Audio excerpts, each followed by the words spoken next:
All right, guys, we have a lot of information about Arc 3.0, and I want to start speculating some builds of what I think is going to be really good when it launches. In this video, I want to go over a Titan build that's revolved all around using grenades. So first things first, we need to take a look at what some of the aspects are on the Titan, and they have an aspect called Touch of Thunder. So this is going to improve your arc grenades in the following ways. So each arc grenade has pretty much its own unique benefit. Flashbang pretty much makes it so you find an additional blonde impulse on your first bounce, which is pretty cool. Pulse grenade is going to make it when you first damage an enemy, it's going to spawn an ionic trace. Yeah, pulse grenade also increase damage over time the more it lingers. Lightning grenade grants additional lightning grenade, and it jolts targets on additional blast, which basically means it changed lightning. The storm grenade is going to create a roaming thundercloud that moves attracts enemies, similar to Stasis Hunter Silence and Squall, and it also will fire lightning bolts on the ground underneath it. So it's a little interesting that Titan ended up getting the grenade focus aspect. I guess they did that because Hunter has one for Stasis, Warlock has one for Void and Solar, and then Titan doesn't have any. So they said, you know what, we'll give them the arc based one. So out of all those grenades, there are two that stands out specifically for PvE, and that is the Pulse and Storm grenades. Storm grenades are some of the best grenades in the game for ad clear right now, even on the Warlock, and it has the lowest cooldown out of all the grenades.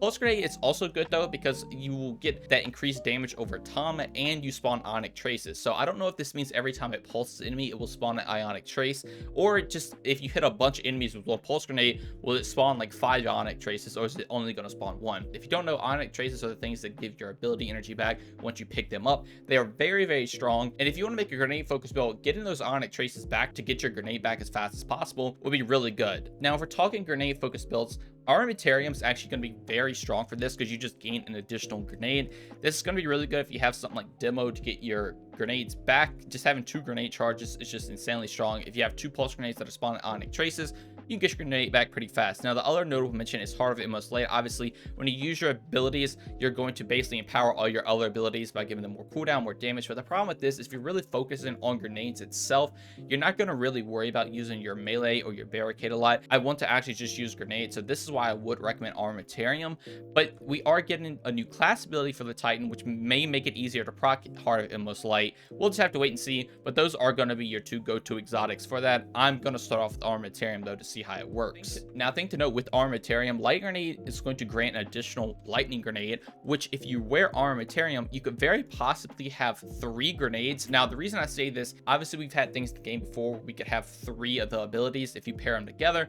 They never actually gave you 3 of the abilities. It was always 2. But with the most recent leak, if you guys saw that, we did see the Titan have 3 melee abilities. So this could very potentially be a thing with next season starting. They could update so you can actually have additional abilities. So if you can have 3 lightning grenades with Armamentarium, that's going to be crazy good in PvP. But even in PvE, that's not bad just having 3 grenades. But I don't think that's how it's going to work, at least for the next season. So I would recommend Storm Grenade and Pulse Grenade. But now that gets into which grenade I prefer most. But before we jump into that, I do want to mention that we do actually have the fragment Spark of Shock. So Spark of Shock, the player's arc grenades jolt enemies. So this basically makes all your grenades chain lightning now, which is really, really cool. So having the ability to chain lightning with a storm grenade that runs around sounds awesome, but I really think I would recommend taking pulse grenades because of the ionic traces and the increased damage.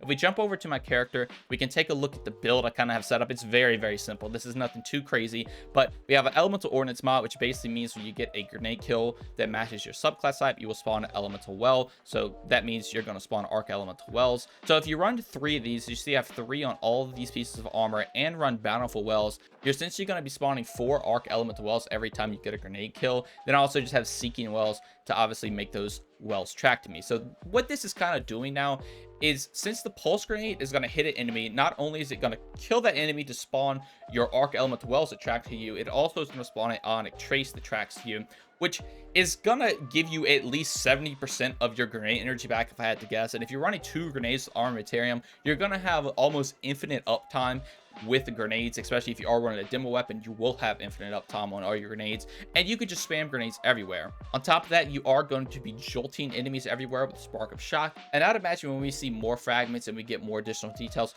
this grenade build is going to be even better. You can already kind of see how good it's going to be with just what information we have, so I can only imagine when it's actually out and we see everything in play. Plus, another cool thing to mention is that they do have their new melee ability. So if you really heavily focus on your grenades for ad clear, you're going to have your melee to just charge up to just insta-kill a major one punch man style, as it says right here. So that's really cool, and I really think Grenade Titan is actually going to be a thing when Arc 3.0 launches. But that's going to do it all for me. Let me know what you all think about this theory crafted grenade build for the Titan. And if you guys would like to see more content content just like this, consider subscribing, dropping a like, and turn those notifications on. Also, if you guys like to join my Discord or follow me on any of my socials, all that will be linked in the description. But just know watching this video is way more than enough. Every single bit of support from y'all is truly appreciated. Thank you so much for watching this one, and have a great day. Peace.